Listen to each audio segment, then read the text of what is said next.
I'm Brian Harmon, and we are Harmonizing Humanity. Our guest with us today is Daniel Michael Lynem, and he's got quite a story to tell. And the first question I'm going to ask is, why don't you tell us about your background, your family, where you grew up, and that sort of thing? I was born in the city of Santa Ana, January 14th, 1947. My parents came out here. My dad got stationed out here during World War II. They arrived here around late 1944, 45.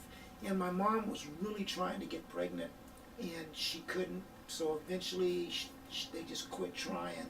And no sooner after she quit trying than, I was conceived. Yeah, that seems to happen, huh?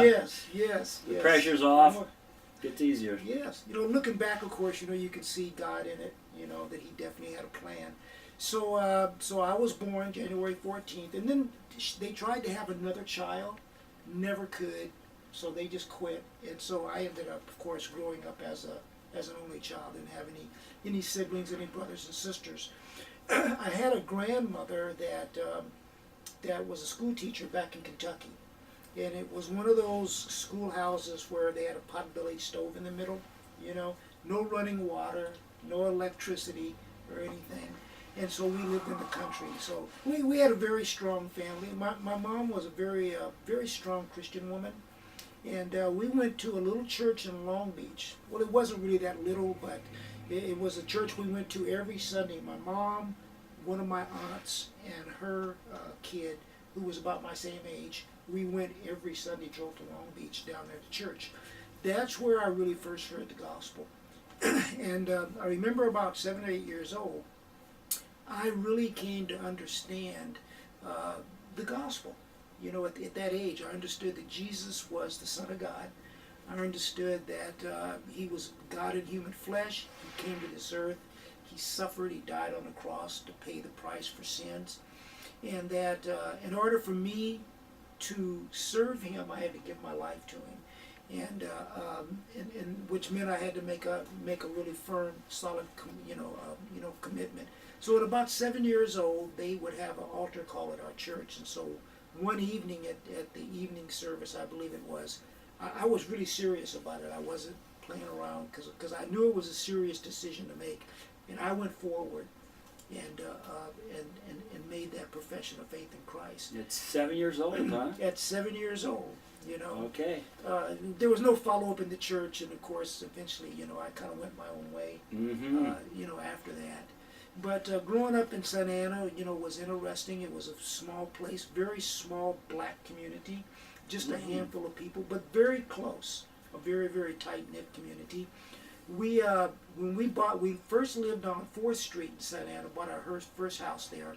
When we decided to buy another house, we were moving into a neighborhood that was all white, and my parents had to go to court and fight in court to be able to purchase this house in this neighborhood. And of course, after we moved in, then a lot of people moved out, and just 2 blocks in this one street was where a lot of Hispanics, a lot of blacks eventually moved. So I had a pretty diverse upbringing, a very close family. Spent a lot of time back in Kentucky, with my grandmother, and but I had a good childhood. I have to say that. Okay, good. Yeah, you mentioned Kentucky. I understand you have some stories about what happened when you were a little older, and you went there and experienced segregation and discrimination. I'd heard a lot about Kentucky being different than California, that it was very racially divided. Segregation was very, very serious. There was a very thick line drawn. So when I first went back, my expectations were, I kind of had an attitude, even as a kid.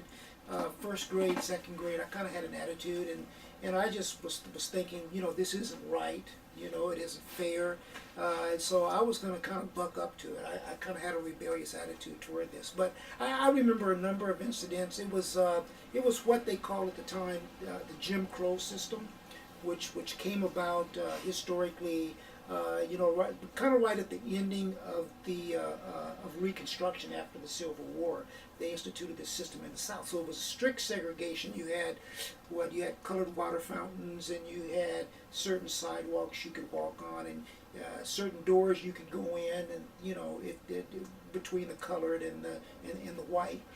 And I just remember everything was. There was a sidewalk that we used to have. Me and my grandmother would walk to school. We had to walk to a bus stop in the morning, and there was a sidewalk that went the length of about 2 houses.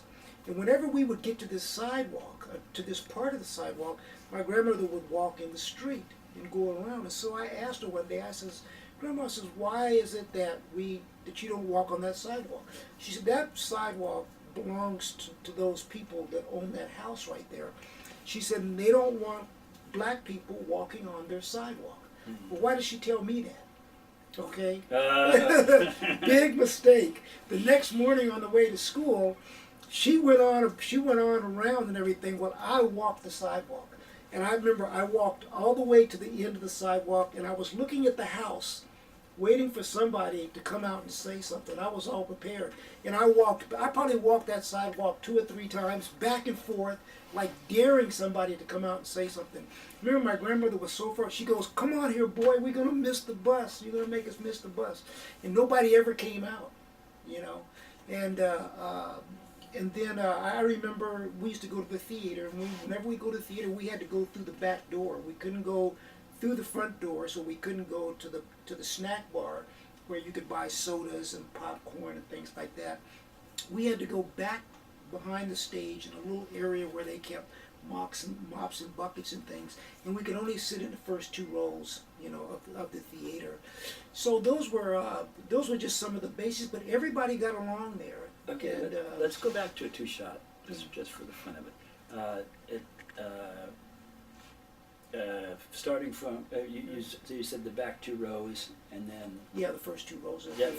You had to sit in the first 2 rows? First 2 rows. Close to the screen. Very close to the screen. The way they built it was so close that we'd have to scoot down and look up like this to be able to see the movie. So, that's crazy. Yeah, it was crazy. Yeah, okay, wild. so yes, I would have thought it would be in the back, but up in the front. Okay. Yeah, the back was too close to the snack bar. See. Yeah. Okay. So and you had to go in the back door of the theater. We had to go through the side door of the theater. Oh, okay. And there was this older black man who sat back there like at a card table he had set up. And on the card table were little snacks, candy bars and so on and so forth, because we couldn't go up front to get sodas and popcorn. All right. And but people were I was surprised how nice they were. There was one grocery store. It was a very small town, probably about 1,500 people, so it was very small. No, wait a second. You didn't do a sit-in or a walk-in the front door? Well, I tell you what I did. Oh, okay, go ahead. Okay, let me tell you what happened one day. So we get there. Now, at this point, I'm probably about 10 years old. And we get there, and for some reason, the girl at the window where you buy your ticket, she cheated me out of some change, tried to take my money. And then this other little boy about the same age I was, we started to, looking at each other crazy, and he starts calling me the N-word. Oh, no. So me and him get in a fight, and we're fighting, and I beat him up. Okay, I beat him up pretty good. His nose was bleeding, and his eye was busted up and everything. At this point, I'm mad, and I'm going, you know what? I'm sick of this. I went back to the window, made the girl give me my right change. I'm mad. I told my cousins. I had all my cousins with me. Everybody, all the black people in this town were cousins. We were all related. We all lived in just one street. When you were in town, it was just one street. And so after I get in the fight with this kid, I'm saying, you know what? I says, I'm sick of this stuff. I says, I'm going through the front door today, And so my cousins weren't going to do it. But I go up to the door, and I remember they had a young guy there who was working the door, and I stuck out my ticket like this here, here, take my ticket. And he stood there, and he looked over, and it was an adult guy standing there, and the adult guy kind of gave him a signal, and he took my ticket. And they let me in, and I went in, and I went right up to the counter, And he looked at the girl, and the girl behind the counter was standing there, and he looked at her, he gave her a little signal. And so she sold me some popcorn, and they sold me a soda. And so you were a revolutionary at the age of 10. I was a rebel. And they gave you the candy They you gave wanted. me everything. Did they give you the right change this time? They gave me everything. Oh. Okay. Then I went in and I sat wherever I wanted to sit. You know? And there was this kid who was with some of his older brothers. He was probably 4 or 5 rows ahead, you know, sitting up in front of me. And he turns around and looks at me. And I didn't know this, but I had knocked out a couple of his teeth. Oh, no. And one of his eyes was almost closed, you know, and his lip was busted. And he looks at me, and he gets this little smile on his face, and he goes, "I'm going to get you, guy." You know, and he smiled, and I started busting up laughing. And he started busting up laughing, you know. I mean, basically, we were just kids. You know, we were just kids, wow. and he was doing so what he realized how silly that whole thing was, huh? Yeah. Well, you know, he thought it was funny. He didn't really dislike me or anything. Yeah. You know, he was just doing what, you know, what he's trained to do. What grown-ups do. Yeah. So after a period of time, I got bored, and I went down and sat with my cousins and everything. Down in the front row. Yeah, I went down to the front row. I was back there by myself. But after one of the things that stood out to me, after the movie was over, and when we got ready to leave, I remember this really tall white man, and he had a shirt and tie on. He came out and he stopped us. And he told me, he says, "You go stand over there." And I went to stand over there, and he gathered all of my cousins around and everything. And I remember them, and he started to just tear into them. He said, "Let me tell you guys something." He says, "Don't you get any ideas, okay?" He said, "He's from California. He doesn't know any better." He said, "But don't you dare get any ideas. Don't even think about it." And all my cousins were standing there with their heads down, looking down at the ground. I was raised, you know, my dad would say, you know, when you're talking to somebody, you look them in the eyes. You couldn't do that back there. To look, if they had to raise their eyes up to look this man in the eyes, would have been considered disrespectful. But he read them the act and said, "Don't you even think about it." So whenever I went to Kentucky, whenever I went to visit, word was out.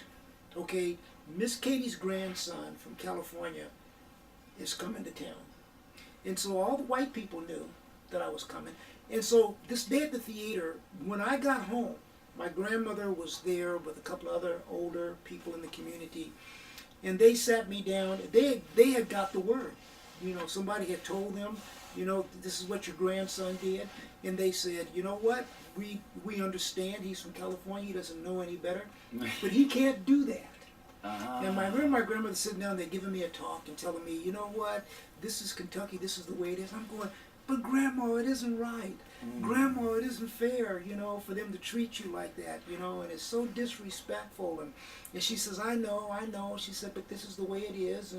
And she gave me a really good talking to, you know, not in an angry way, but to help me understand kind of the situation. And so she explained, because we were in Kentucky, she says, "Be thankful that we are not in the deeper South, you know, in Georgia, Alabama, Louisiana." She says, because she says they'd come in the middle of the night, you know, with torches and white sheets and everything. She said, "And they'd take you away." She said, "Wouldn't be anything I could do about it, you know." And she said they'd find you hanging somewhere in a tree, you know, later on. She said they don't care about you being a kid or anything. So they would give me these talks and everything.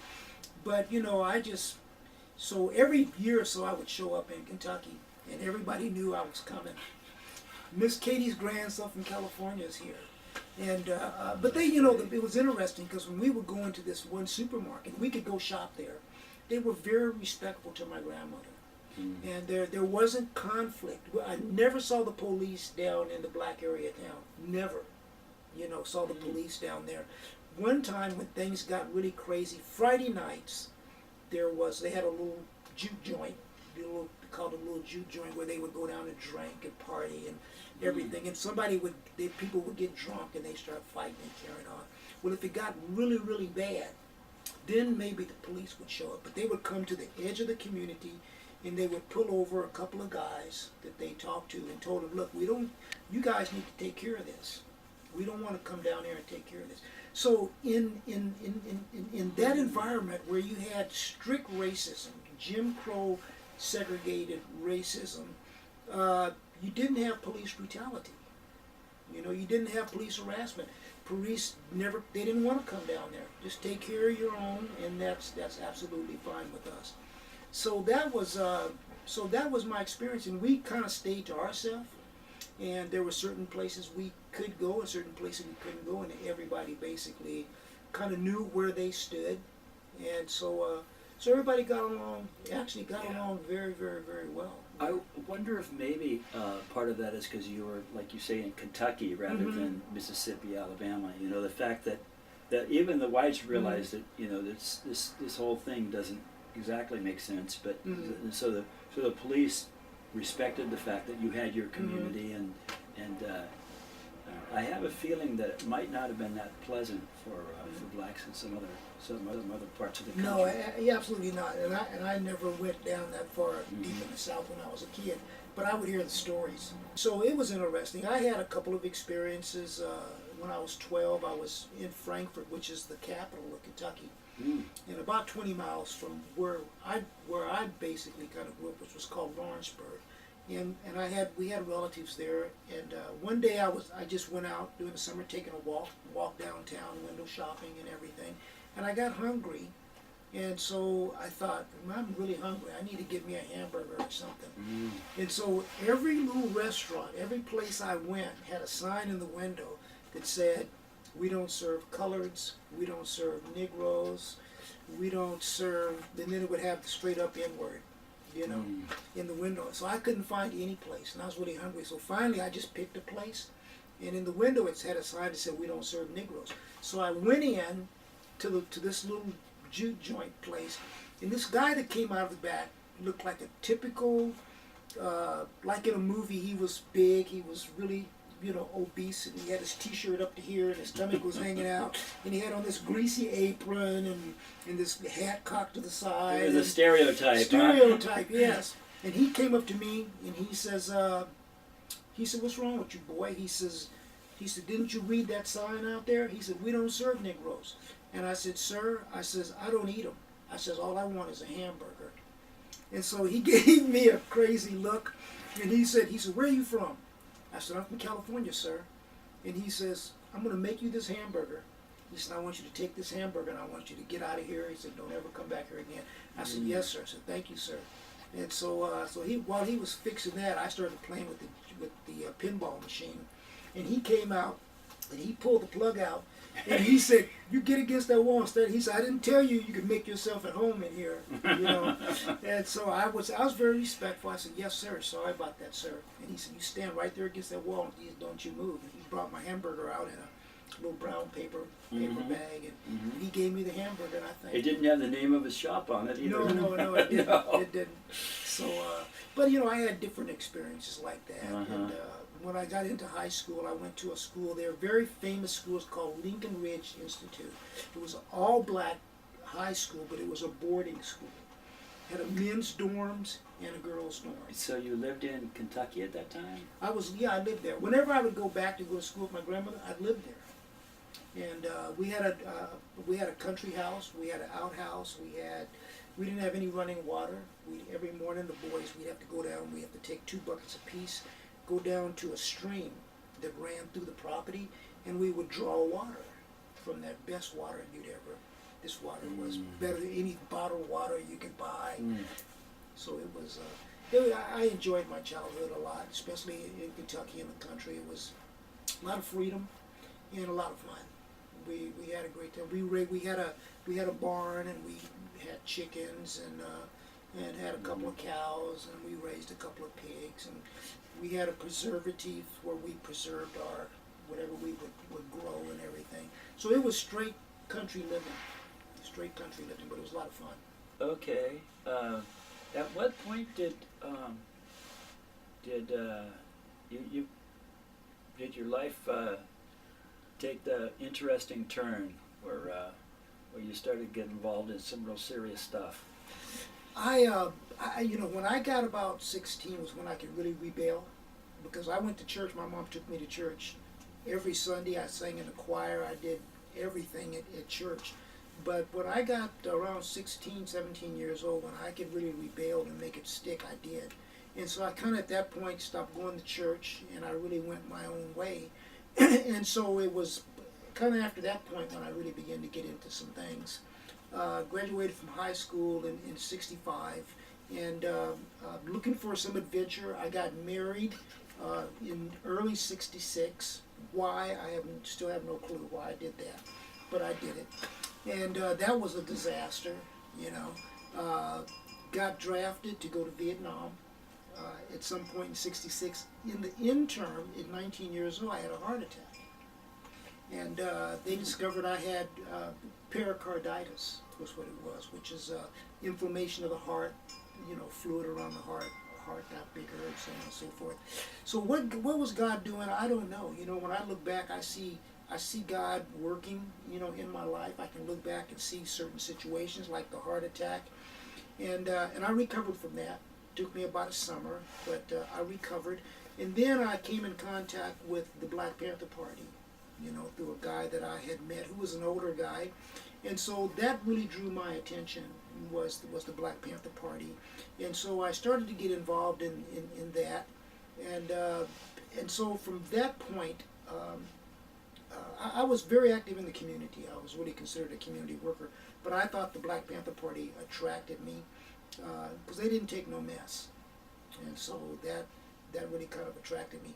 But during the time I was in the Black Panther Party, I got involved in a lot of things. I won't go into a lot of details of things that I did, but I committed crimes. Some I got caught for, some I didn't. And then in 1969 was the year that this police officer in Santa Ana was gunned down there in Santa Ana, right off of 3rd Street, and Rate was really where it was. And so eventually, because I was considered the leader of the Black Panther Party at the time, I was arrested in Santa Ana, in Orange County. In Orange County? I was, yeah. Okay, so you're the Orange County leader of the Black Panther. I was considered the leader of the Black Panther. It wasn't like official, you're the general and there's a colonel, but you were recognized as the leader. I was recognized as a leader. I had been appointed as the leader by the Southern California chapter. The guy who was head of the Southern California had appointed me I didn't realize as the that. leader. Okay. Yes. And so we were local in Santa Ana, because that was really the largest There wasn't a African big community. black Yes. Community in Seal Beach. Or right. In Orange Okay. County, yeah. It's just mainly in Santa Ana. Just Santa Ana, Yeah. mostly, okay. And so, I was they came right after me and arrested me, you know, for that. And, that's a whole story in itself. I was in the house, and they came to the house and almost had a shootout go down at that particular situation. But, you know, by the grace of God, we didn't have a shootout, you know, for a number of reasons. It was my mother's house, and I was armed to the teeth, and so they had knocked on the door, and I had told them not going to happen. So you were ready to go down. I was ready to go down. You know, wow. I had about 3 or 4. I had a couple of shotguns and some pistols, and I had plenty of ammunition, and so I was ready to go down. And so I had ran them off my front porch, and so they were in the street, had the cars lined up, and they were moving people out of their houses, and they were getting ready to do this. And I just stood there, and I got to thinking, you know, and my mom was in New York on vacation at the time, and I thought, you know, she worked really, really hard for this house and put a lot of work into it and effort, and I could just see in a shootout that, you know, windows broken, furniture ripped up, doors, just the house would be devastated. I just thought I couldn't do that to my mom, you know. So you think she would have been more upset about you at that moment? You thought she'd be more upset about the house being damaged than her son being damaged? No, I would have been upset about the house being damaged. You know, because I was But you're going to be dead, right? Well, you know, but I wasn't seeing myself as dying. I was going to come out of this shootout. Oh, you were going to defeat all the police there. Maybe not defeat them, but I wasn't going to die in the shootout. Okay, You all know, right. Maybe they just wound you, or maybe at some point put I your may hands have up. to give up. Yes, you know. But I was thinking that you had decided this was it. No, I hadn't decided that. They have to kill me. Yeah, young and brash, you know. So I was like, nah, you know, I can handle this type of thing. Wow. And so So you. Okay, you didn't want your mom to have to come home to busted up Busted house. up Okay, I house. got Yeah, it. yeah. So after sitting there thinking about that, I took all my weapons and I hid them up in the attic. We had an attic in the house, and I put them all up there. And I went and I opened the front door, and I stuck both of my hands out, and I said, "I'm coming out." And so they were very nervous. These police were very, very nervous. Yeah, they thought you were a cop killer. And yes, they did. And there was one particular police officer that, during my time in the Black Panther Party in Santa Ana, him and I had come in contact with each other enough, frequently one-on-one, that we developed a really hate relationship. We would threaten to kill each other, and just some crazy things happened between him and I. So I eventually gave up, and they arrested me, took me down, questioned me about the shooting, and I refused to talk to them. So they booked me for first-degree murder and for conspiracy. So they kept me in jail. I was in jail on complete lockdown in the jail. I couldn't go to chow. I couldn't do basically anything in there. And they got a grand jury indictment because they really didn't have any evidence. They had no proof whatsoever. So they got a grand jury indictment. And probably about 2 or 3 weeks after that, the kid, who had witnessed the killing, came forward and told the story that I wasn't there, and gave the information. And so it was at that point they released me, and let me go. So they released me and let me go. So it was kind of at that point that we decided to close down the Santa Ana office because there was just a lot of stuff going on at that time. And I moved up to the Los Angeles office up on 41st and Central. We had a couple offices. We had one in Watts on 103rd, and we had the main office, which was for the Southern California branch of the party, was on 41st and Central, and that's where we operated out of. I ran a breakfast program up there. We had a breakfast for children program. I wasn't particularly running it, but I was involved in that, gathering the kids, cooking the breakfast for the kids, getting them off to school.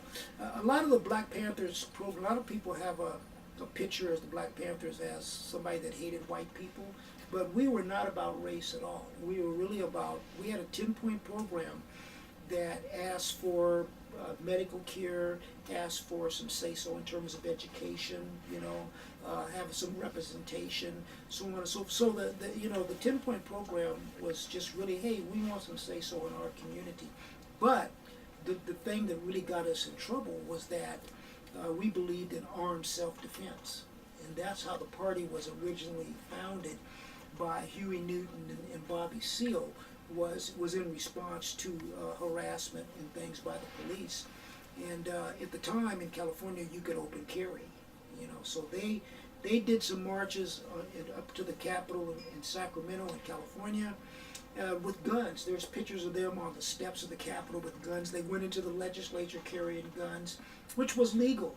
They patrolled the police when the police patrolled the black community, which ended up in a couple of shootouts up in Oakland. Eldridge Cleaver was involved in that. Huey Newton was involved in that when a police officer was killed. And so that's the thing that really got us on the bad side of law enforcement.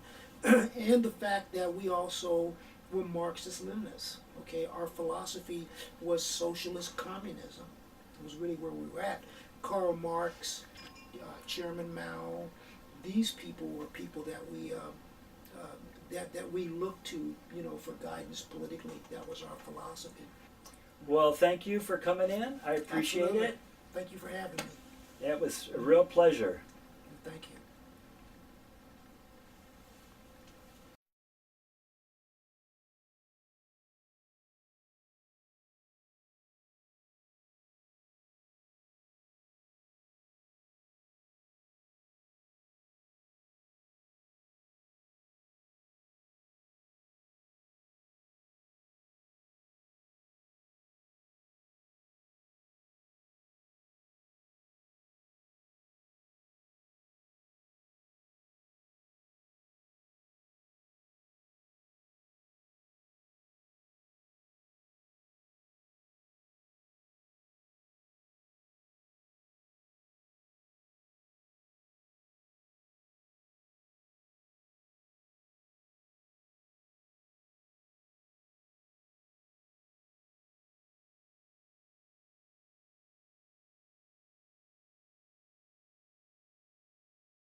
and that Okay. sort of thing.